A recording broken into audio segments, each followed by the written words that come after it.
Hello student, तो आज हम पढ़ने वाले हैं separation of components of mixture. Lecture number 5 है हमारा ये। ठीक है, इसके पहले मैंने 4 लेक्चर अपलोड किए हैं। आप लेक्चर 1, 2, 3, 4 सारे लेक्चर देख लीजिए। उसके बाद हम देखते हैं लेक्चर नंबर 5। आप डायरेक्ट लेक्चर नंबर 5 पे मत आइए, नहीं तो आपको चीज़ें जो है थोड़ा सा कम समझ में आएंगी। ठीक,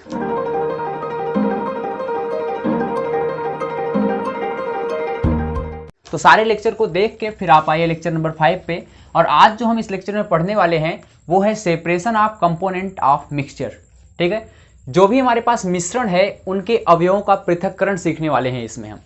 अभी तक आपको मिश्रण क्या होता है ये समझ में आ गया होगा। दो ही तरह के पदार्थ होते हैं, एक शुद्ध पदार्थ होगा या तो मिश्रण होगा। मिश्रण को ही हम अशुद्ध पदार्थ बोलते हैं। शुद्ध पदार्थ में क्या था, याद कीजिए लेक्चर नंबर 1 और 2, उसमें शुद्ध पदार्थ में तत्व और यौगिकों के बारे में बताया गया था। जबकि मिश्रण जो हमारे पास में है वो दो तरह का था। मिक्सचर जो था दो तरह का था, होमोजिनस और हेट्रोजिनस। होमोजिनस यानी समांगी मिश्रण, उसमें विलयन था हमारे पास। और हेट्रोजिनस मिक्सचर में दो थे, एक कोलाइड जिसको हम बोलते हैं, हिंदी भी उसका कोलाइड ही है, और दूसरा था सस्पेंशन जिसको हम निलंबन बोलते हैं। तो इन्हीं मिश्रणों को अब हम यहाँ पे देखेंगे पृथक कैसे करते हैं, क्योंकि जो भी मिश्रण होते हैं उसमें दो या दो से अधिक अवयव जरूर होते हैं। यानी दो से ज़्यादा जब अवयव होंगे उसमें, जैसे दूध क्या है, एक मिक्सचर है, मैंने आपको बताया है। मिक्सचर में भी क्या है, वो कोलाइड है। जैसे हम पानी और चीनी लेते हैं, वो भी क्या है, एक प्रकार का मिक्सचर है। भले ही वो सॉल्यूशन है आगे चल के, लेकिन स्टार्टिंग में क्या है, वो तो मिक्सचर ही है। तो दो चीज़ों को अगर हम मिलाते हैं, दो से ज़्यादा चीज़ों को मिला दे, 2, 4, 10 जितना भी मिला देते हैं वो सब मिक्सचर कहलाता है।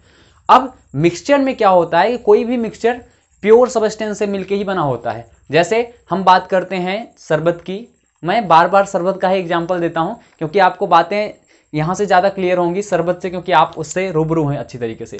तो शरबत अगर लेते हैं हम उसमें, तो उसमें क्या है, दो कंपोनेंट है, एक पानी है, एक चीनी है।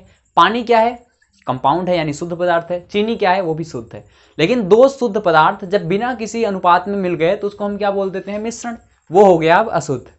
तो उन्हीं के कंपोनेंट्स को, जैसे शरबत से हमको क्या क्या निकालने पे मिलेगा, दो चीजें मिलेंगी, एक पानी एक चीनी। तो अब इसी को हम देखेंगे, कोई भी मिश्रण होगा, मैं तो एक एग्जांपल दे रहा था आपको शरबत, कोई भी मिश्रण हो उनसे उनके अवयवों को, उसके कंपोनेंट्स को कैसे हम अलग करते हैं, उसी को के बारे में हम इस लेक्चर में पढ़ने वाले हैं। तो स्टार्ट करते हैं लेक्चर हमारा। तो समझिए आप कि जब मिक्सचर में कई सारे कंपोनेंट हैं तो, और मिक्सचर भी कई तरह का होता है, जरूरी नहीं कि मिक्सचर कोई एक ही तरह का हो। मिक्सचर किस आधार पे मैं यहाँ पे बताने वाला हूँ, बुक से थोड़ा सा अलग बताने वाला हूँ, क्योंकि आपके एनसीईआरटी की जो बुक में लिखे गए हैं वहाँ पे डायरेक्ट दी गई हैं कि इसके बारे में पढ़ लो, डिस्टिलेशन के बारे में पढ़ लो, क्रिस्टलाइजेशन के बारे में पढ़ लो, ठीक है, इवोपरेशन के बारे में पढ़ लो, और हमारे पास कई सारी और भी चीज़ें वहाँ पे दी गई हैं। तो अगर डायरेक्ट आप पढ़ते हैं तो आपको थोड़ी सी बातें कम समझ में आएंगी, इसलिए मैं यहाँ पे एक डिवीजन करना चाहता हूँ, यहाँ पे विभाजन करना चाहता हूँ कि मिक्सचर को ही मैं डिवाइड क्यों ना कर दूँ, कि किस तरीके से, यानी किस किस कौन कौन से कंपोनेंट हैं, उसके फेज यानी स्टेट कैसे हैं, स्टेट के अकॉर्डिंग मैं बांट के यहाँ पे आपको बताऊंगा, तो आपको बातें ज़्यादा क्लियर होंगी। समझने का प्रयास कीजिए यहाँ पे कि मान लीजिए मिक्सचर, पहला जो मैं यहाँ पे टाइप लिखने वाला हूँ मिक्सचर का, उसमें मैं लिख रहा हूँ कि भाई मान लो कि दोनों जो हमारे पास कंपोनेंट हैं या दो से ज़्यादा जो कंपोनेंट हैं उसमें क्या हो जाए, दोनों के दोनों लिक्विड हो, यानी फर्स्ट वाला भी लिक्विड हो, लिक्विड इन लिक्विड ऐसा भी बोल सकते हो आप। कोई ऐसा मिक्सचर है हमारे पास जिसमें दोनों कंपोनेंट या जितने भी कंपोनेंट हैं वो सारे के सारे क्या हो, लिक्विड हो, तब हम उसको कैसे अलग अलग करेंगे। या दूसरा हमारे पास हो सकता है कि भाई दोनों के दोनों सॉलिड हों, ऐसा भी हो सकता है कि दोनों सॉलिड इन सॉलिड, यहाँ इन लिखिए आप, चाहे वैसे ही सॉलिड और सॉलिड दोनों समझ सकते हैं आप। यानी दोनों अगर द्रव हैं तो उसको अलग करने का तरीका अलग होगा, दोनों अगर ठोस हैं तो उनको अलग करने का तरीका अलग होगा। जो भी मिक्सचर है हमारा, अगर उसमें ठोस चीज़ें मिली हुई हैं आपस में तो उसको हम अलग तरीके से अलग करेंगे। और तीसरा, अगर हम बात करते हैं कि दोनों गैस हों, ठीक है, फर्स्ट वाला कंपोनेंट भी गैस हो और सेकंड वाला कंपोनेंट भी गैस हो, तो हम उसको कैसे अलग करेंगे, उसको भी हम देखेंगे।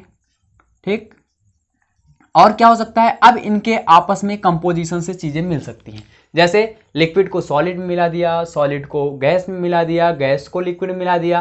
तो इस तरीके से अलग अलग और भी कंपोजिशन बनेंगे जिसके बारे में हम आगे बात करेंगे। तो यहाँ पे 3 नहीं और भी इसके पार्ट्स हम लेंगे, लेकिन आज हम इन तीनों के बारे में सीखते हैं।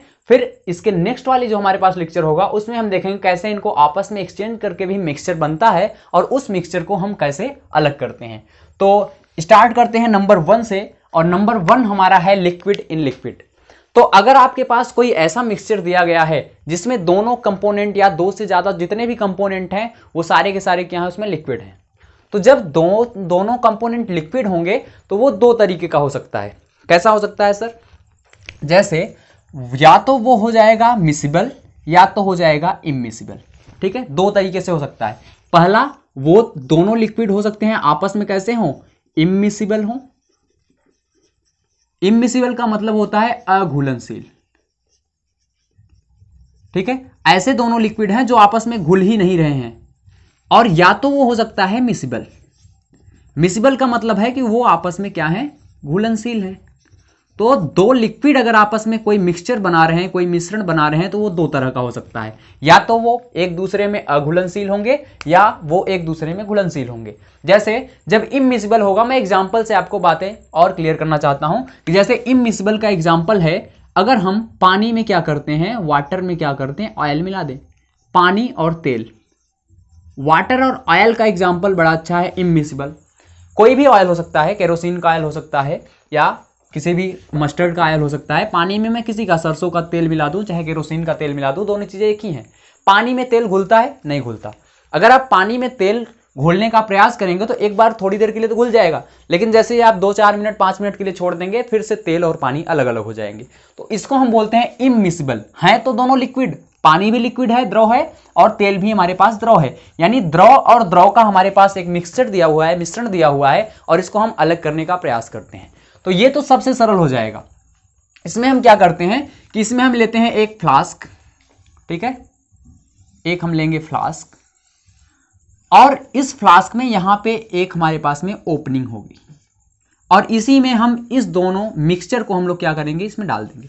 जब मिक्सचर को हम यहां पे डालेंगे तो आप ध्यान दीजिए कि अभी मैं बता रहा हूं कि पानी और तेल आपस में घुलते नहीं हैं। घुलते इसलिए नहीं है क्योंकि इनका घनत्व तो अलग अलग होता है। पानी का घनत्व तो तेल से क्या होगा, ज्यादा होता है, तो पानी नीचे आ जाएगा और तेल ऊपर तैरेगा। तो जब भी हम इसको किसी कंटेनर में रखेंगे तो क्या होगा, वाटर तो नीचे आ जाएगा, एक लेयर बना के, एक लेयर के एक कह सकते हो कि यहाँ से एक पार्टीशन के नीचे पानी होगा और इसके ऊपर क्या होगा, हमारे पास में तेल होगा। तो पानी और तेल एक दूसरे में मिलेंगे नहीं और अलग अलग रहेंगे। किस आधार पे भाई? डेंसिटी के आधार पे। डेंसिटी अलग अलग होने के नाते, घनत्व तो इनका अलग अलग होने के नाते ये एक दूसरे में मिलेंगे नहीं। अब जब ये मिलेंगे नहीं तो हम यहाँ पे क्या किए हैं, एक कीप लगाए हुए हैं। ठीक है, इसको यहाँ से ओपन करेंगे। ओपन करने के बाद एक दूसरा कंटेनर लेंगे, और जैसे ही मैं यहाँ से ओपन करूंगा तो पहले यहाँ से क्या गिरेगा, नीचे क्या है हमारे पास, नीचे वाटर है, और नीचे ऊपर क्या है, ऊपर ऑयल है। तो जब हम इसको ओपन करेंगे तो यहाँ से वाटर निकलना स्टार्ट होगा, और इस वाटर को मैं यहाँ पे कलेक्ट कर लूंगा। जैसे ही ये वाटर खत्म होगा मैं यहाँ से इसकी ओपनिंग को बंद कर दूंगा, और जब ये ओपनिंग में बंद कर दूंगा यहाँ पे तो क्या होगा, इसमें तेल बचा रह जाएगा, इसमें वाटर। तो ये तो सबसे सिंपल तरीका होता है हमारे पास में। अगर कोई लिक्विड, 2 लिक्विड ऐसे हैं जो आपस में घुल नहीं रहे हैं तो उसको डेंसिटी ग्रेडियंट के आधार पे हम क्या करते हैं, अलग कर लेते हैं। यानी डेंसिटी के आधार पे हम उसको क्या कर सकते हैं, अलग कर सकते हैं। तो पहला जो मैंने आपको बताया कि लिक्विड को लिक्विड में अगर मिला हुआ है वो भी इमिसिबल है तो उसको डेंसिटी ग्रेडियंट के हिसाब से हम अलग कर सकते हैं। यानी इस मेथड का नाम अगर आपसे पूछा जाता है कि 2 इमिसिबल लिक्विड को हम किस आधार पे अलग करते हैं, उनके कंपोनेंट को किस हिसाब से अलग कर सकते हैं, तो उसका आंसर होगा क्या, डेंसिटी ग्रेडियंट के आधार पे। ठीक, तो डेंसिटी ग्रेडियंट यानी घनत्व के आधार पे हम 2 अघुलनशील द्रवों को अलग करते हैं। ठीक, तो फर्स्ट हो गया हमारे पास में। इसका आप काउंटिंग करते रहिएगा, इसको ABC ना मान के हम फर्स्ट सेकंड, फर्स्ट ऐसे लिखता हूं मैं रोमन में क्योंकि यहां भी फर्स्ट सेकंड है तो आप कंफ्यूजन होंगे। तो ये फर्स्ट है हमारे पास में एक पहला मेथड, क्या, सेपरेशन का एक मेथड है हमारे पास में पहला, डेंसिटी ग्रेडियंट के आधार पे। कहां यूज किया जाएगा, जब 2 के दोनों कंपोनेंट जो मिक्सचर को होंगे वो लिक्विड होंगे और आपस में इमिसिबल होंगे। अच्छा, तो आगे चलते हैं, आपको बात यहां पे क्लियर हुई होगी। अगला चलते हैं, जब कोई ऐसा लिक्विड हो जाए हमारे पास जब कोई ऐसा लिक्विड हमको मिले, कोई मिक्सचर ऐसा मिलता है जिसमें दोनों कंपोनेंट तो लिक्विड हैं लेकिन वो एक दूसरे में मिल चुके हों, अच्छी तरीके से मिले हुए हों, इस तरीके से घुले हुए हों कि वो अलग अलग न दिखाई दें। जैसे घुलनशील द्रव मिश्रण का एग्जाम्पल मैं आपको बताता हूँ। जैसे मैं पानी लेता हूँ और पानी में मैं एल्कोहल मिला दूँ, क्या मिला दूँ? एल्कोहल। तो जब मैं पानी में एल्कोहल मिलाऊंगा तो आप पहचान नहीं कर पाएंगे, इसमें अलग अलग दोनों को बताना मुश्किल हो जाएगा। आपको अगर पानी में अल्कोहल डाल के दे दिया जाए तो आप बता नहीं सकते कि इसमें अल्कोहल है, जब तक कि आप उसको टेस्ट नहीं करते हैं तब तक आपको पता नहीं चलेगा। तो यहाँ पे क्या है, दोनों जो हमारे पास में मिश्रण के दोनों कंपोनेंट हैं, दोनों अवयव हैं, वे एक दूसरे में घुलनशील हैं। अब इसको इस तरीके से, जैसे अघुलनशील को अलग किया उस तरीके से इसको अलग करना थोड़ा सा मुश्किल है। तो इसके लिए हम क्या करते हैं, इसके लिए एक प्रोसेस है हमारे पास, एक सेपरेशन का मेथड है जिसको मैं यहाँ पे सेकंड नंबर दूंगा। तो सेकंड नंबर पे क्या है, फर्स्ट में डेंसिटी ग्रेडियंट के आधार पे इसको अलग किया था। सेकंड जो हमारे पास में जब घुलनशील होगा तो उसका नाम होगा डिस्टिलेशन मेथड। क्या है? Distillation method. मतलब ये है, इसको हिंदी में बोलते हैं आसवन विधि। अब सबसे पहले ये समझते हैं कि आसवन है क्या। आपको आसवन समझ में आ जाएगा तो आसवन विधि भी समझ में आएगी। आसवन में क्या करते हैं, ये एक प्रकार से कह सकते हैं आपकी, ये एक प्रकार से किसी भी लिक्विड को लेंगे, मान लो एल्कोहल और हमारे पास में वाटर का लिक्विड है, यहाँ पे कंपोजिशन दोनों का मिक्सचर है इसमें, और इसको हम हीट करना स्टार्ट करते हैं। जब हीट करना स्टार्ट करेंगे तो होगा क्या यहाँ पे कि दोनों के जो हमारे कंपोनेंट हैं उनके बॉइलिंग पॉइंट अलग अलग होंगे। क्या होगा? बॉइलिंग पॉइंट दोनों का अलग अलग होगा। जैसे हम जानते हैं कि वाटर जो होता है 100 डिग्री सेल्सियस पे बॉयल करता है, पानी कितने पे? 100 डिग्री सेल्सियस पे बॉयल करता है। क्या एल्कोहल भी 100 डिग्री सेल्सियस पे बॉयल करेगा? नहीं, हो सकता है ये कम ज़्यादा। तो कम ज़्यादा का मतलब यह है कि एल्कोहल लगभग मान लीजिए आपकी 70 डिग्री सेल्सियस पे क्या करता है? बॉयल करता है। 68, 70 कुछ भी हो सकता है, 71 हो सकता है। तो मैं एक अनुमान लगा के आपसे थोड़ा सा इससे अलग बता रहा हूं कि पानी का अगर 100 डिग्री सेल्सियस है और एल्कोहल का क्या क्वथनांक, बॉइलिंग पॉइंट का मतलब होता है किस टेम्परेचर पे ये क्या होगा, वाष्प में कन्वर्ट हो जाएगा, वेपर्स बनने लगेंगे। इससे लिक्विड से वेपर्स बनने में जो टेम्परेचर यूज होता है उसको हम बोलते हैं बॉइलिंग पॉइंट। तो बॉइलिंग पॉइंट इसका क्वथनांक क्या है? 100 डिग्री सेल्सियस पे पानी से भाप बनना स्टार्ट होता है और 70 डिग्री सेल्सियस पे एल्कोहल क्या होता है, वो भी वाष्प बन के उड़ना स्टार्ट करता है।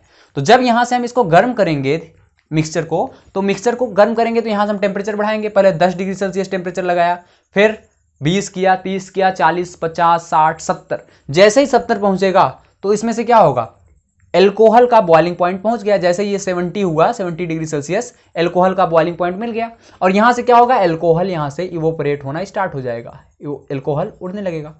अब जब एल्कोहल उड़ने लगेगा यहां से, तो इसको हम क्या करेंगे, यहाँ पे एक फ्लास्क लगा देंगे, ऊपर इसको बंद कर देंगे, यहाँ से एक छोटा सा होल करके नया कोई हम यहाँ पे कंटेनर लगा के इसको इकट्ठा कर लेंगे। भाई इकट्ठा ही तो करना है हमको एक को। अब एल्कोहल यहाँ से वेपर्स बन के, यहाँ कंडेंसर भी लगा सकते हैं। कंडेंसर का मतलब ये होता है कि हम पाइप वगैरह लगा के इसमें ठंडा पानी यहाँ से क्रॉस कराते हैं और ये पानी इधर गर्म होकर वापस निकलता है, क्योंकि यहाँ से भाप बन रहा है और जो वेपर होते हैं थोड़ा सा गर्म होगा, उसके पास एनर्जी ज़्यादा होगी, तो इसको फिर से यहाँ पे ठंडा करके कंडेंस कर दिया जाता है और लिक्विड के फॉर्म में यहाँ पे क्या होगा, एल्कोहल इकट्ठा हो जाएगा। तो एल्कोहल क्या हो गया, अलग हो गया। किस मेथड के द्वारा हमने किया, डिस्टिलेशन मेथड या आसवन विधि। अच्छा, तो अब आसवन विधि को थोड़ा और अच्छे समझते हैं। आसवन विधि हम वहां पे यूज करते हैं जहां पे दो लिक्विड्स आपस में घुले हुए हों और वो दोनों लिक्विड आपस में मिसिबल हो, घुलनशील हो। ठीक है, आपस में पूरी तरीके से जब घुले होंगे, लेकिन उन दोनों लिक्विड्स के बीच में बॉइलिंग पॉइंट का डिफरेंस होना चाहिए, उनके क्वथनांकों में अंतर होना चाहिए। जैसे एक का 100 है तो दूसरे का 50 हो, एक का 200 है तो दूसरे का 150 हो। ऐसा अगर आपको अंतर दिखाई देता है तो हम क्या करेंगे, डिस्टिलेशन मेथड का यूज करते हैं। इसमें नीचे से हम उसको फ्लास्क में लेके उस मिक्सचर को गर्म करेंगे, जिसका बॉइलिंग पॉइंट पहले आएगा वो पहले उड़ेगा यहाँ से और उड़कर किसी दूसरे कंटेनर में इकट्ठा हो जाएगा। इसको कंडेंस कर लेंगे, कंडेंसेशन यानी संघनन करेंगे, संघनन करने के बाद इकट्ठा हो जाएगा। तो थोड़ी देर तक इसको गर्म करेंगे तो सारा एल्कोहल यहाँ से उड़ के यहाँ पहुंच जाएगा, वाटर केवल और केवल यहाँ बचा रह जाएगा। तो पानी तो यहाँ अपना बच गया और एल्कोहल क्या हो गया, एल्कोहल यहाँ पहुंच गया। तो ये हमारे पास एक मेथड होती है। इसी में एक और बड़ा ही अच्छा सा होता है, एक हम लोग यूज करते हैं फ्रैक्शनल डिस्टिलेशन। तो ये सेकंड था डिस्टिलेशन मेथड, फर्स्ट था डेंसिटी ग्रेडियंट के आधार पे। थर्ड में आपको यहां पे बताना चाहता हूं एक और बड़ा अच्छा है, ठीक है, सेपरेशन की एक बड़ी अच्छी टेक्निक है जिसको हम बोलते हैं फ्रैक्शनल डिस्टिलेशन। फ्रैक्शनल डिस्टिलेशन इसको हिंदी में बोलते हैं प्रभाजी आसवन। क्या है ये? प्रभाजी आसवन। इसमें क्या करते हैं, देखिए प्रभाजी आसवन आसवन के जैसा ही होता है, थोड़ा सा इसमें अंतर होता है। मैं इसको इरेज करना चाहूंगा आपको ये सारी चीजें क्लियर करने के लिए। अब देखिए प्रभाजी आसवन और आसवन में थोड़ा सा डिफरेंस जो है हमारे पास में, सबसे अच्छा डिफरेंस आप कह सकते हैं ये है कि जो हमारे पास प्रभाजी आसवन होता है उसमें हम तब लिक्विड को तब यूज करते हैं, इस मेथड को तब यूज करते हैं जब जो दो हमारे पास में लिक्विड्स हैं उनके बॉइलिंग पॉइंट का डिफरेंस क्या हो, उनके बॉइलिंग पॉइंट का डिफरेंस 25 केल्विन से या 25 डिग्री सेल्सियस से कम हो। मतलब आप समझने का प्रयास कीजिए, जैसे हम कोई मिक्सचर लेते हैं, इसमें दो लिक्विड्स मिले हुए हैं, एक लिक्विड ए है दूसरा बी है, दो लिक्विड्स हैं इसमें। ए का जो बॉइलिंग पॉइंट है यहाँ पे 100 डिग्री सेल्सियस है और बी का जो हमारे पास में है यहाँ पे, बी का क्या हो कि 100 से या तो ये 25 डिग्री सेल्सियस इससे ज़्यादा हो सकता है, ज़्यादा से ज़्यादा 25, या 100 से 25 कम हो सकता है। यानी कह सकते हो ए और बी के बीच जो हमारे पास में बॉइलिंग पॉइंट का डिफरेंस है वो क्या होना चाहिए, लेस देन होना चाहिए 25 डिग्री सेल्सियस या 25 केल्विन। 25 केल्विन या 25 डिग्री सेल्सियस से ए और बी के बीच में जो बॉइलिंग पॉइंट का डिफरेंस है वो क्या होना चाहिए, कम होना चाहिए। जैसे यहाँ पे देखो क्या था, यहाँ पे एक 100 था और एक 70 था, तो जब एक 100 है एक 70 है तो दोनों के बीच में डिफरेंस कितने का है, 30 का। लेकिन 30 का डिफरेंस होगा तो हम फ्रैक्शनल डिस्टिलेशन का यूज नहीं करेंगे, तो हमारे पास डिस्टिलेशन से ही काम चल जाएगा, यानी आसवन विधि से ही काम चल जाएगा। लेकिन जैसे ही आप कह सकते हैं कि 25 से कम होता है, जैसे एक का 100 है और दूसरे का क्या हो जाए 90 हो जाए, तो अब देखो टेम्परेचर बॉइलिंग पॉइंट का डिफरेंस दोनों का क्या हो गया, बहुत कम हो गया। कितना कम है भाई, 10 डिग्री सेल्सियस का अंतर है। तो मैं ये कह रहा हूं कि अगर बॉइलिंग पॉइंट का डिफरेंस 25 डिग्री सेल्सियस तक है या 25 केल्विन तक है तो हम क्या यूज करेंगे, हम यूज करते हैं फ्रैक्शनल डिस्टिलेशन का। और वही बॉइलिंग पॉइंट 25 से ज्यादा हो जाएगा तो हम आसवन, जो कि अभी पढ़े, कैसे यूज करते हैं इसका। अब दोनों में डिफरेंस क्या है सर, ये देखिए थोड़ा सा इससे एडवांस है। इससे एडवांस इसलिए है क्योंकि यहाँ पे अगर हम ए का अगर 100 है और बी का अगर 95 डिग्री सेल्सियस टेम्परेचर है तो भी हम इसको यूज कर सकते हैं। लेकिन इस तरीके से अगर दो लिक्विड्स हैं आपस में मिले हुए हैं किसी भी मिक्सचर में, ए का बॉइलिंग पॉइंट 100 है और बी का 95 है, और हम चाहें कि डिस्टिलेशन मेथड से इसको अलग कर लें तो ये पॉसिबल नहीं है। थोड़ा बहुत पॉसिबल है लेकिन उतना एक्यूरेट ये अलग नहीं हो पाएंगे। तो देखिए फ्रैक्शनल डिस्टिलेशन में होता क्या है, होता ये है कि जैसे मान लीजिए दो लिक्विड लिए, इसमें भी हम सेम प्रोसेस करते हैं, डिस्टिलेशन की तरह ही होता है, बस थोड़ा सा अंतर होता है। अंतर क्या है वही आपको समझना है। इसमें भी हम मिक्सचर लेते हैं, उसको रखते हैं इस तरीके से और इसको हीट करते हैं नीचे से। अब जब इसको नीचे से हीट करेंगे हम तो होगा क्या कि यहाँ से अब एक का तो 100 डिग्री सेल्सियस टेम्परेचर है और एक का 95 डिग्री सेल्सियस है। अब देखो अगर डायरेक्ट हीट करते तो क्या होता भाई, मुझको नीचे 95 डिग्री सेल्सियस लगाना पड़ता, तब जाके क्या होता, ए का मान लो ये है, बी का 95, तो बी को यहां से इवोपरेट करने के लिए हमको 95 डिग्री सेल्सियस का टेम्परेचर लगाना पड़ता। लेकिन क्या जरूरी है कि 95 एग्जैक्ट हो सकता है कि कुछ ए की मॉलिक्यूल 95 पे भी क्या हो जाए, यहां से इवोपरेट होने लगे, वाष्पीकृत होने लगे, जो नीचे होंगे ज्यादा एनर्जी पाएंगे वो इवोपरेट होने लगे। तो अगर बॉइलिंग पॉइंट का डिफरेंस कम होता है तो ये मेथड थोड़ी सी गड़बड़ हो जाती है, यहाँ ए और बी दोनों उड़ने लगते हैं ऊपर। अब पता लगा मैंने 95 तो डिग्री सेल्सियस का टेम्परेचर तो लगाया है, नीचे से इसको गर्म कर रहे हैं, लेकिन पता लगा यहाँ पे बी के साथ साथ ए भी उड़ रहा है, 100 जिसका है वो भी उड़ रहा है। तो ये क्या होता है कि 25 डिग्री सेल्सियस के ज्यादा का अंतर है तब ये काम करता है ये मेथड। अब इसमें हम क्या करते हैं, अब इस तरीके से इसकी बात करते हैं। फ्रैक्शनल डिस्टिलेशन क्या करते हैं कि सेम ऐसा ही रहेगा, इसके ऊपर हम क्या करते हैं, एक पाइप लगाते हैं और एक डिस्टिलेशन ट्यूब लगाते हैं। ये डिस्टिलेशन ट्यूब बहुत ही काम की चीज है, इसी के लिए इसको हम बोलते हैं फ्रैक्शनल डिस्टिलेशन। अब डिस्टिलेशन ट्यूब है क्या, पहले इसको समझते हैं। देखिए ये एक ट्यूब जैसा स्ट्रक्चर होता है, इसमें छोटी छोटी कांच की गोलियां भरी होती हैं, ठीक है, कई सारी कांच की गोलियां भरी होंगी एकदम से, जैसे गोली आप लोग खेलते होंगे, देखे होंगे कंचे, उस तरीके से छोटी छोटी कांच की गोलियां इसमें भरी होती हैं। इसका फंक्शन क्या है, बहुत ही इंपॉर्टेंट फंक्शन है इसका, आगे बताने वाला हूँ। और यहाँ से फिर से ये नली किसी एक फ्लास्क में इकट्ठा होगी। भाई फ्लास्क में यहाँ क्या होगा, कंडेंसर लगा होगा, इसको ठंडा करेगा, पानी यहाँ से इंटर करेगा, यहाँ पे बाहर जाएगा, ये ठंडा हो जाएगा। अब देखो इस पूरी प्रोसेस में होता क्या है, ये हमारे पास जो स्ट्रक्चर मैंने बनाया है यहाँ पे, ये क्या है, ये स्ट्रक्चर है हमारे पास प्रभाजी आसवन का या फ्रैक्शनल डिस्टिलेशन का। तो अब देखिए इसमें करते क्या है, मिक्सचर लिया मैंने, ये मेरा मिक्सचर है, मिक्सचर को मैं हीट कर रहा हूँ, दोनों के दो जो कंपोनेंट हैं इसके, इनका बॉइलिंग पॉइंट का डिफरेंस एक का 100 है, एक का 95 है। जैसे ही मैं गर्म करूंगा इसको तो 95 वाला मान लो कंपोनेंट ऊपर गया उड़ते हुए, ठीक। अब ये ऊपर गया तो यहाँ से क्या करेगा, इसको क्रॉस करना पड़ेगा, यहाँ पे क्रॉस करते करते करते तब जाके यहाँ पे पहुँचेगा। और यहाँ एक थर्मामीटर भी लगा सकते हैं आप कि वो टेम्परेचर को बताता रहेगा। फिर यहाँ पहुँचते पहुँचते यहाँ पहुँच जाएगा। लेकिन जब इसको हम गर्म कर रहे होंगे तो हो सकता है कि ए का भी मालिक्यूल यहाँ पे जाए, और जब ए का मालिक्यूल 95 पे ही यहाँ पे उड़ेगा तो यहाँ क्या होगा, यहाँ ऊपर जाएगा। लेकिन यहाँ जो कांच की छोटी छोटी गोलियां हैं उससे टकराने के बाद क्या होगा, ये कंडेंस हो जाएगा। टकराने के बाद ये क्या होगा, कंडेंस होगा, ठंडा होगा। ठंडा होके फिर से लिक्विड बन के यहाँ पे गिर जाएगा। पानी की बूंदों को अगर हम कंडेंस करते हैं, जैसे बादल होता है ना, ऊपर जाता है, कंडेंसेशन होता है, वाष्प बन के यहाँ से पानी ऊपर जाता है, बादल में क्या होगा, उसका कंडेंसेशन होगा, फिर से वर्षा बन के नीचे आएगा। वही सेम प्रोसेस यहाँ भी हो रही है ए के साथ। अब बी, अच्छा सर ए ऐसा हो जा रहा है तो बी क्यों नहीं हो रहा है? बी का कारण ये है कि बी को जितना टेम्परेचर चाहिए यहाँ से क्रॉस करने के लिए उतना मिल रहा है, लेकिन ए को 100 चाहिए था और गलती से 95 पे ए ऊपर जा रहा था। जब 95 पे जाएगा, थोड़ा सा टेम्परेचर उसका डाउन होगा, कंडेंस होगा, तो समझ में आएगा इसको, अरे मैं तो गलती से जा रहा था यहाँ पे, फिर नीचे गिर जाएगा बेचारा। फिर यहाँ से 95 पे उठने का प्रयास करेगा, फिर यहाँ पहुंचेगा, फिर नीचे गिर जाएगा। ये यहाँ से तब क्रॉस कर सकता है जब नीचे से मैं टेम्परेचर 100 कर दूं, लेकिन मैं तो 100 करने वाला नहीं हूं, क्योंकि मुझको क्या चाहिए, मुझको बी यहाँ से बाहर चाहिए। तो जिसको हमको बाहर करना है उसका जो बॉइलिंग पॉइंट होगा उतने ही टेम्परेचर पे हम गर्म करेंगे, उससे ज्यादा जो होगा हमारे पास में जिसका बॉइलिंग पॉइंट, उस पर हम गर्म नहीं करने वाले। तो एक तो वहां से क्रॉस कर जाएगा, जैसे 95 बी वाले का था तो 95 वाला तो क्रॉस कर जाएगा, लेकिन जो ए वाला है उसका तो 100 है, तो ये क्रॉस नहीं कर सकता। तो यहाँ पे लास्ट में क्या हो जाएगा, ये वेपर्स बन के यहाँ पे आएंगे, यहाँ कंडेंस करूंगा मैं कंडेंसर लगा के। कंडेंस करने के बाद क्या होगा, ये लिक्विड के फॉर्म में यहाँ पे इकट्ठा हो जाएगा बी। तो ए और बी दोनों अलग हो गए। तो बहुत अच्छी बात मैंने आपको बताई ये कि डिस्टिलेशन मेथड और फ्रैक्शनल डिस्टिलेशन में जो बेसिक डिफरेंस हुआ करता है, ये टेम्परेचर यानी बॉइलिंग पॉइंट को लेकर हुआ करता है।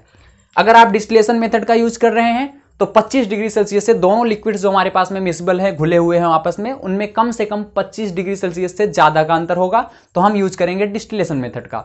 और अगर 25 डिग्री सेल्सियस से कम का अंतर होता है तो हम यूज करते हैं फ्रैक्शनल डिस्टिलेशन का। अब यही फ्रैक्शनल डिस्टिलेशन सेम यूज हो जाता है गैस इन गैस में, यही सेम यूज होता है। तो समझिए आपका 2 टॉपिक खत्म, ठीक। यानी लिक्विड लिक्विड आपस में मिक्सचर बनाएंगे तो कैसे अलग होगा, क्लियर। गैस गैस आपस में कैसे मिक्सचर बनाएंगे तो उसमें से कंपोनेंट्स को कैसे अलग करेंगे, वो भी क्लियर। समझिए गैस और गैस को भी हमेशा फ्रैक्शनल डिस्टिलेशन से यूज करते हैं। जैसे अगर कोई कहता है कि एयर से ऑक्सीजन को कैसे अलग करोगे, एयर से ऑक्सीजन को अलग करना है, तो भाई एयर में क्या है, एयर में CO2 भी है, एयर में O2 भी है, यानी कार्बन डाइऑक्साइड भी है, ऑक्सीजन भी है, नाइट्रोजन भी है, आर्गन वगैरह अक्री गैसें भी हैं। तो कई सारी गैसें हैं और उसमें से हमको एक को निकालना है, ऑक्सीजन। एयर क्या है, एक मिक्सचर है, और उस मिक्सचर में से मुझको एक कंपोनेंट को निकालना है, किसको, ऑक्सीजन को। और सबका आप देखेंगे कि बॉइलिंग पॉइंट क्या होता है, थोड़ा सा डिफरेंस होता है। पता लगा ऑक्सीजन का क्या है, 183 है, तो कार्बन डाइऑक्साइड का क्या है, 186 डिग्री सेल्सियस है, ठीक।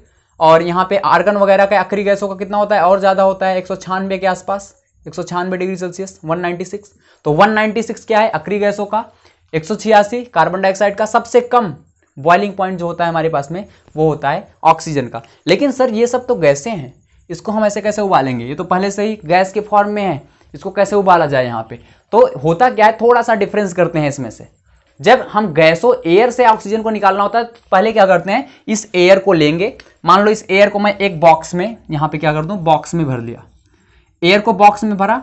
अब इसको क्या करूंगा, ऊपर से कंप्रेस करूंगा, इस पर प्रेशर लगाऊंगा, प्रेशर हाई प्रेशर, ठीक है, बहुत ही ज्यादा हाई प्रेशर, उच्च दाब लगाऊंगा यहाँ पे, ठीक है, हाई प्रेशर, और टेम्परेचर कर दूंगा एकदम लो टेम्परेचर।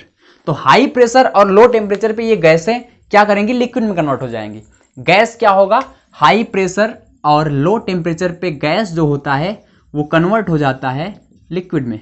और मैं पहले यही करूंगा कि प्रेशर बहुत हाई कर दूंगा, टेम्परेचर एकदम लो कर दूंगा। तो ये सारी गैसें जो भी होंगी इसमें, कार्बन डाइऑक्साइड, ऑक्सीजन, नाइट्रोजन जो भी होगा, सब लिक्विड में कन्वर्ट हो जाएगा। अब जब लिक्विड में कन्वर्ट होगा तो फिर से यहाँ पे लाकर रख दूंगा, यहाँ रखूंगा, फिर बॉइलिंग पॉइंट धीरे धीरे बढ़ाऊंगा, भाई 100 करूंगा, 150 करूंगा। जैसे ही 183 डिग्री सेल्सियस पहुंचा, ऑक्सीजन यहाँ से उड़ना स्टार्ट। अब जब ऑक्सीजन यहाँ से उड़ना स्टार्ट, क्योंकि 186 पे भी है हमारे पास कार्बन डाइऑक्साइड, तो 183 186 में ज्यादा अंतर है नहीं, अब करेंगे क्या हम यहाँ पे कि 183 वाले को गर्म कर रहे हैं, पता लगा कार्बन डाइऑक्साइड भी यहाँ से उड़ रहा है, लेकिन कार्बन डाइऑक्साइड को ही तो रोकने के लिए मैंने यहाँ पे कांच की छोटी छोटी गोलियां लगाई हुई हैं। ये गोलियां अपना रोल निभाएंगी यहाँ पे, और कार्बन डाइऑक्साइड जो यहाँ से वेपर बन के ऊपर जाएगा, गैस बन के फिर से कंडेंस होकर नीचे आ जाएगा। तो ये टेक्निक हुआ करती है फ्रैक्शनल डिस्टिलेशन में, जिसको बहुत ही अच्छी तरीके से आपको याद रखना है कि टेम्परेचर डिफरेंस बहुत मायने रखता है, बॉइलिंग पॉइंट का डिफरेंस बहुत मायने रखता हो। ये सारी चीज़ें आपको क्लियर हुई होंगी। 3 मैंने आपको मेथड बताए। सबसे पहला अघुलनशील होगा तो हम डेंसिटी ग्रेडियंट के आधार पर अलग कर देते हैं। अगर घुलनशील हुआ तो 2 कंडीशन है, अगर जो दो हमारे पास लिक्विड्स हैं दोनों के बीच में बॉइलिंग पॉइंट का डिफरेंस 25 डिग्री सेल्सियस से ज़्यादा है तो डिस्टिलेशन मेथड यूज करेंगे, 25 से कम है तो फ्रैक्शनल डिस्टिलेशन। गैस में अगर लिक्विड है, कोई एक मिक्सचर है, तो उसको भी हम क्या करते हैं, फ्रैक्शनल डिस्टिलेशन से यूज किए निकालने का प्रयास करते हैं।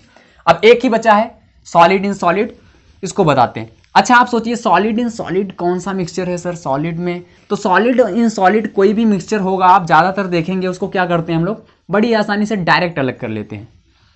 जैसे मैं बताना चाहूँगा आपको, मान लीजिए कि लोहे की कील है सॉलिड, ठीक, उसमें मैं बालू मिला दूँ तो वो भी तो एक मिक्सचर है। लोहे की कील में मैं बालू मिला देता हूँ, सैंड जिसको बोलते हैं।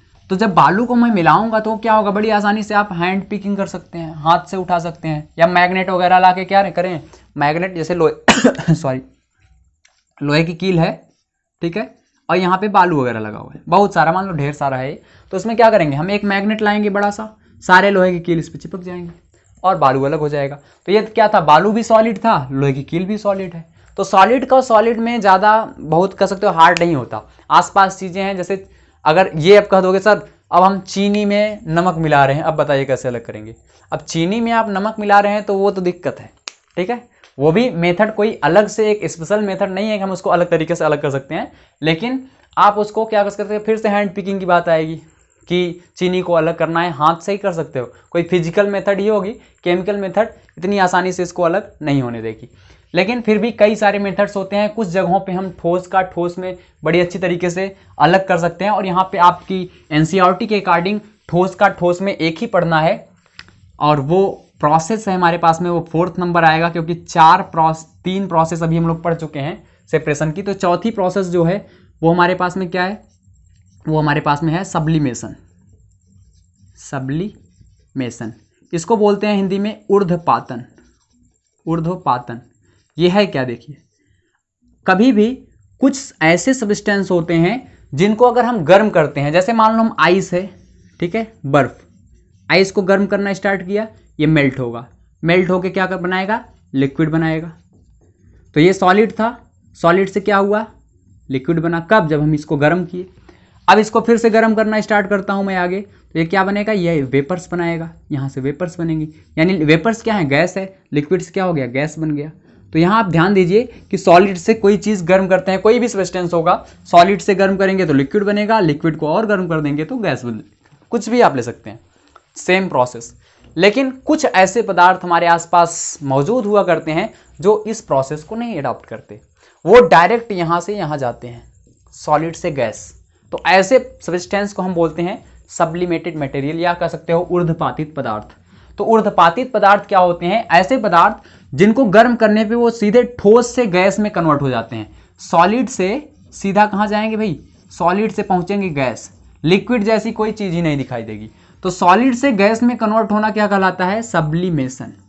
तो कोई पूछता है भाई सब्लिमेशन या ऊर्ध्वपातन क्या है, तो कहेंगे ऊर्ध्वपातन एक ऐसी प्रक्रिया है जिसमें कोई भी पदार्थ ठोस अवस्था से सीधे गैस अवस्था में परिवर्तित होता है, सॉलिड स्टेट से डायरेक्ट गैस स्टेट में। तो क्या आपने ऐसा एग्जाम्पल देखा है, बिल्कुल देखा होगा, कैम्फर इसका बड़ा अच्छा सा एग्जाम्पल है, कपूर, ठीक है। तो कपूर आप लोगों ने देखा ही होगा। कपूर क्या होता है, जैसे हम इसको जब जलाते हैं, ठीक है, पूजा वगैरह की जाती है इससे, तो जैसे ही इसको हम जलाते हैं तो ये सीधा लिक्विड आपको दिखाई नहीं देगा, ये सॉलिड स्टेट में होता है, जैसे ही जलाएंगे डायरेक्ट गैस में कन्वर्ट हो जाता है। तो ये हो गया एक सब्लिमेटेड मटेरियल। क्या एक ही है, नहीं, और भी है। अमोनियम क्लोराइड है हमारे पास में, NH4Cl, ठीक है, इसको अमोनियम क्लोराइड बोलते हैं, कुछ इसी को कुछ लोग कपूर भी बोलते हैं, अमोनियम क्लोराइड ही होता है, नौसादर जिसको बोला जाता है। और हमारे पास एंथ्रासीन, ठीक है, एंथ्रासीन, एंथ्रासीन भी एक हमारे पास सब्सटेंस मटेरियल है, जिसको अगर हम गर्म करते हैं तो सीधा क्या होगा, सीधा वो सॉलिड से गैस में कन्वर्ट होगा। और एक होता है हमारे पास में नेफ्थलीन, ठीक है, नेफ्थलीन। तो इन सारे मटेरियल्स का नाम आपको याद रखना है। कुछ सब्लिमेटेड मटेरियल जो हमारे पास में है, ऊर्ध्वपातित पदार्थ हैं। क्या क्या मैंने बताया? कम्फर बताया, अमोनियम क्लोराइड बताया, NH4Cl, इसको नौसाधर ही बोलते हैं हम लोग, और ये एंथ्रासीन हो गया, नेफ्थलीन हो गया, ये सब सब्लिमेटेड मटेरियल है। अगर ये सारी चीजें, ये भी क्या होते हैं? सॉलिड स्टेट में होते हैं नॉर्मल। तो जब सॉलिड स्टेट में है, जैसे कपूर ही है, और कपूर क्या हो गया? नमक के साथ मिल गया। कपूर को मैंने ग्राइंड कर लिया और उसको नमक के साथ मिला दिया, तो साल्ट, खाने वाला साल्ट, कॉमन साल्ट जिसको हम बोलते हैं NaCl। तो साल्ट और इसमें क्या है? कपूर, कैम्फर, दोनों चीजें हैं, या अमोनियम क्लोराइड बोल सकते हो। ये दोनों चीजें हैं, तो क्या है? सॉलिड इन सॉलिड, एक मिक्सचर बना हमारा। और मिश्रण किसका है? ठोस का ठोस में। तो जब ठोस को ठोस में है तो इसको क्या कर सकते हैं? कैसे अलग कर सकते हैं? तो अलग करने का सबसे अच्छा तरीका हमारे पास हुआ करता है कि इसको हम हीट कर दें। हीट करने पे क्या होगा? जो सब्लिमेटेड मटेरियल होगा, जो ऊर्ध्वपातित पदार्थ होगा, यानी इसमें से हमारे पास में कोई अगर चार में से है, तो क्या होगा? ये तो उड़ जाएगा डायरेक्ट गैस बन के, लेकिन हमारे पास साल्ट बच जाएगा। तो किसी भी एक हम कंटेनर में लेके इसको हीट करेंगे नीचे से, हीट करने पे क्या होगा? कपूर उड़ जाएगा और साल्ट बचा रह जाएगा। तो ये एक हमारे पास पढ़ना था सब्लिमेशन। तो चौथा है सब्लिमेशन, आपको याद रखना है सब्लिमेशन क्या हुआ करता है, कैसा। अब एक पांचवा सॉलिड का, सॉलिड में ही आप कंसीडर इसको कर सकते हैं। बड़ा ही अच्छा एग्जाम्पल है, इसको मैं इसके पहले वाले लेक्चर में थोड़ा सा इसके बारे में बताया था, क्रिस्टलाइजेशन के बारे में। आपको याद हो तो मैं वहाँ पे क्रिस्टलाइजेशन के बारे में, जब सॉल्यूशन की कंसंट्रेशन बता रहा था, तो मैं एक मेथड बताया था, क्या? क्रिस्टलाइजेशन। क्रिस्टलाइजेशन को हिंदी में बोलते हैं क्रिस्टलीकरण, ठीक है? क्रिस्टलीकरण ये क्या है? देखिए बेसिक थोड़ा समझते हैं। क्रिस्टलाइजेशन क्या होता है कि जब, अब क्रिस्टलाइजेशन का यूज कहाँ कहाँ करते हैं आगे चल के हम लोग समझेंगे थोड़ी देर बाद। पहले समझते हैं क्रिस्टलाइजेशन क्या है। तो देखिए, जब मैं बता रहा था कि अगर पानी में मैं चीनी घोलना स्टार्ट करता हूँ, तो एक समय ऐसा आता है जब चीनी घुलना बंद हो जाएगा। फिर हम इसको क्या करते हैं? नीचे से गर्म करते हैं, गर्म करने पे इस पर और ज़्यादा चीनी घुल जाती है, यानी ये हाइपर सेचुरेटेड हो जाता है, अति संतृप्त हो जाता है। अब इसको अगर फिर ठंडा किया जाता है, तो कुछ समय बाद आप देखेंगे, चाशनी की बात मैंने बताई थी यहाँ पे, ठीक है? जो हलवाई वगैरह चाशनी बनाते हैं, उसमें गर्म करके चीनी घोलते हैं। अब जब ये ठंडा होता है, तो आपने देखा होगा ऊपर चीनी के क्रिस्टल्स बन जाते हैं ठंडा होने पे। तो यही है क्रिस्टलाइजेशन, बस यही प्रोसेस है क्रिस्टलाइजेशन। अब इसका यूज हम कर लेते हैं किसी भी ठोस में। ठोस अगर कोई मिक्सचर बना हुआ है, जैसे आप फिटकरी का यूज देखे होंगे, फिटकरी आपके घर पे होगा, तो फिटकरी जब बनता है, या जो नमक, खड़ा वाला नमक होता है, NaCl ही होता है, जो समुद्रों से मिलता है, जिसको हम बोलते हैं सी साल्ट, समुद्री नमक। तो समुद्र से जो नमक बनता है NaCl, उसमें क्या होता है? उसमें मिट्टी होते हैं, रेत के कुछ कण होते हैं, ये सारी चीज़ जब ये आपस में कोलैप्स होने लगते हैं, तो क्या होते हैं? इसमें कई सारी चीज़ें यहाँ पे इकट्ठी हो जाती हैं इसके बीच में। जैसे फिटकरी में यहाँ पता लगा मिट्टी इकट्ठा हो गया। अब भाई मिट्टी इकट्ठा हो गया, तो इसमें दो चीज़ें हो, क्योंकि ये मिक्सचर हो गया। अकेला होता तो मिक्सचर नहीं था, तब तो कंपाउंड था। जैसे ये नमक था, तो नमक में अगर बीच बीच में मिट्टी या बालू नहीं मिला होता, तब तो ये शुद्ध पदार्थ था, मिश्रण कहने की इसकी बात ही नहीं थी। लेकिन ये मिश्रण बन रहा है केवल और केवल इसके बीच में उपस्थित, यानी इस क्रिस्टल के बीच में उपस्थित जो मिट्टियां हैं, इसको अशुद्ध बना रही हैं, मिक्सचर बना रही हैं। अब मैं बात कर रहा हूँ इसी को कैसे अलग करेंगे दोनों को। तो ऐसा तो है ना, इसको हम तोड़ेंगे, बीच से मिट्टी को निकाल देंगे, ऐसा भी नहीं है। और अगर एक प्रोसेस आप समझ रहे हो कि इसको धुल दें ऊपर से, तो ऊपर से तो धुल दोगे, लेकिन क्रिस्टल के अंदर कैसे निकालोगे? अंदर का मतलब फिर से तोड़े, वहां पे धुल दे, तो ऐसा प्रोसेस थोड़ा सा अच्छा नहीं है। तो इसको इससे अलग करने के लिए हम क्रिस्टलाइजेशन का यूज करते हैं, क्रिस्टलीकरण। अब देखिए, सेम इसी प्रोसेस को अपनाएंगे जो अभी मैंने बताया। करेंगे क्या हम कि हम फिटकरी ले लेंगे, या मान लो नमक ही ले लेते हैं, समुद्री नमक, तो उसको क्या करेंगे? पानी में घोल लेंगे। फिटकरी या पानी, नमक को पानी में घोल लिया। घोलने के बाद क्या होगा? सारी मिट्टियां यहाँ पे इकट्ठा हो जाएंगी नीचे, ठीक? मिट्टी इकट्ठा हो गई नीचे, और जब मिट्टी नीचे इकट्ठा हो गई, तो ये सारी चीजें, फिटकरी या नमक इसी में घुल गया पानी में। अब इसको गर्म करेंगे, गर्म करते करते इसमें से क्या होगा? वाष्पीकरण होगा, पानी यहाँ से उड़ता जाएगा, उड़ता जाएगा, ये सॉल्यूशन कंसंट्रेट होता जाएगा, गाढ़ा होता जाएगा, गाढ़ा होता जाएगा, और एक समय ऐसा आएगा कि बहुत ज़्यादा गाढ़ा हो जाएगा। इतना नहीं ज़्यादा गर्म कर देंगे कि जल जाए सब कुछ, नमक वगैरह सब ब्लैक हो जाए, इतना गर्म नहीं करेंगे। बस इसको हम सॉल्यूशन को गाढ़ा करना चाहते हैं। तो कुछ समय बाद ये क्या होगा? पानी मान लो इतना बच गया, अभी भी मिट्टी यहीं नीचे बैठी हुई है बेचारी, तो होगा क्या? अब इसको छोड़ देंगे ठंडा होने के लिए। और अभी बताया था, जब कोई भी सॉल्यूशन बहुत ज़्यादा कंसंट्रेट हो जाता है और उसको ठंडा किया जाता है, तो उसमें जो भी सॉल्यूट होते हैं वो क्रिस्टल बनाते हैं। अब यहाँ पे NaCl सॉल्यूट था, तो NaCl का क्रिस्टल बन जाएगा। और जब ये क्रिस्टल बनने लगता है, तो मिट्टी क्या होती है? मिट्टी तो नीचे बैठी हुई है, मिट्टी यहाँ से गायब। तो ये जो क्रिस्टल बनते हैं ये प्योर होते हैं, एकदम से प्योर, चाहे फिटकरी का क्रिस्टल हो चाहे नमक का हो, ये एकदम प्योर हुआ करते हैं। तो यही मेथड है क्रिस्टलाइजेशन का। इसमें सबसे अच्छा होता है समुद्री नमक को, ठीक है, सी साल्ट को प्योर करते हैं हम लोग, यानी समुद्री नमक को प्योर करते हैं। और फिटकरी को अगर हमको प्योर करना है, ठीक है, कोई भी साल्ट, ज़्यादातर साल्ट का प्योरिफिकेशन इसमें हम करते हैं, ठीक, क्रिस्टलाइजेशन से। तो मैंने आपको 5 चीज़ें बता दी, ठीक है, 5 चीज़ें। अभी जो भी बचे हों 4-5 और बचे होंगे सेपरेशन के मेथड, उसको हम अगले लेक्चर में कवर करेंगे। एक चीज़ मैं आपको और बताना चाहता हूँ, लिक्विड एंड लिक्विड का मैंने एक इमिसिबल का एक ही एग्जाम्पल दिया था कि वाटर में ऑयल को घोल दिया जाए, ठीक है, वो हो गया। एक एग्जाम्पल इमिसिबल का और भी है, जब हम आयरन का एक्सट्रैक्शन करते हैं, क्लास 10th में आप पढ़ेंगे धातुओं का निष्कर्षण जहाँ पे है, जब हम आयरन को निकालते हैं, आयरन क्या होता है, ओर से निकाला जाता है। तो ओर से जब निकालते हैं तो क्या होता है कि आयरन बहुत सारी अशुद्धियां होती है, धूल मिट्टी की और भी कई सारी। तो उसमें हम करते क्या है कि आयरन को गर्म करते हैं भट्टी में ले जाके। जब गर्म करते हैं आयरन को तो पिघल जाता है आयरन, लोहा एकदम पिघल के नीचे बैठ जाता है और जो भी इसमें अशुद्धियां होती हैं वो ऊपर तैरती हैं। तो इसको भी हम क्या करते हैं, इसमें दोनों चीज़ें लिक्विड होती हैं, जो अशुद्धियां होंगी लोहे में उपस्थित वो भी द्रव होगा लिक्विड, और जो लोहा होगा वो तो द्रव है ही। तो दोनों द्रव और द्रव होते हैं, लेकिन एक दूसरे में डेंसिटी के आधार पर अलग हो जाते हैं। इनका घनत्व तो अलग अलग होने के नाते लोहा नीचे बैठ जाता है और जो अशुद्धि होगी, लोहा भारी होगा ना तो नीचे बैठ जाएगा, जो अशुद्धि होगी हल्की होगी तो ऊपर हो जाएगा। अब इसको हम नीचे से यहाँ से ओपन करके लोहे को अलग कर लेंगे, अशुद्धि अलग हो जाएगी। तो ये भी एक एग्जाम्पल था कि लोहे को जब हम अलग करते हैं उसके ओर से, तो हम एक्सट्रैक्शन में लोहे के हम यूज करते हैं इसका, कौन सा, डेंसिटी ग्रेडियंट के आधार पे। तो 5 मैंने बताया आपको एक्सट्रैक्शन के मेथड, इसके आगे की चीज़ें अगले लेक्चर में आपको बताई जाएंगी। 3 टाइप जो थे मैंने खत्म कर दिया, ठीक है, 3 टाइप मैंने 5 बताया, फिर से एक बार रिकॉल कर लीजिए। पहला डेंसिटी ग्रेडियंट के आधार पे, दूसरा डिस्टिलेशन मेथड, तीसरा, अच्छा एग्जाम्पल के साथ भी बताते हैं, डेंसिटी ग्रेडियंट के आधार पे 2 इमिसिबल लिक्विड को अलग करते हैं। दूसरा था फ्रैक्शनल डिस्टिलेशन मेथड। डिस्टिलेशन में क्या करते हैं, 2 लिक्विड्स जो आपस में घुले हुए हों, मिले हुए हैं, और उनके बीच के बॉइलिंग पॉइंट का डिफरेंस कम से कम 25 डिग्री सेल्सियस से ज़्यादा हो। और तीसरा था फ्रैक्शनल डिस्टिलेशन, जब 2 ऐसे लिक्विड हों जो आपस में घुले भी हों लेकिन उनके बीच का बॉइलिंग पॉइंट का डिफरेंस 25 डिग्री सेल्सियस से कम होता है, तो हम यूज करते हैं फ्रैक्शनल डिस्टिलेशन या प्रभाजी आसवन का। चौथा हमारे पास में क्या था चौथा बताइए, चौथा क्या था, बोलो भाई, चौथा आप बताएंगे।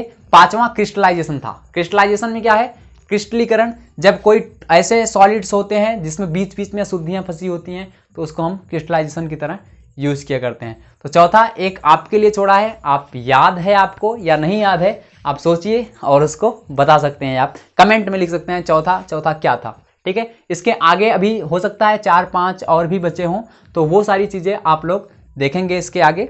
तब तक के लिए धन्यवाद।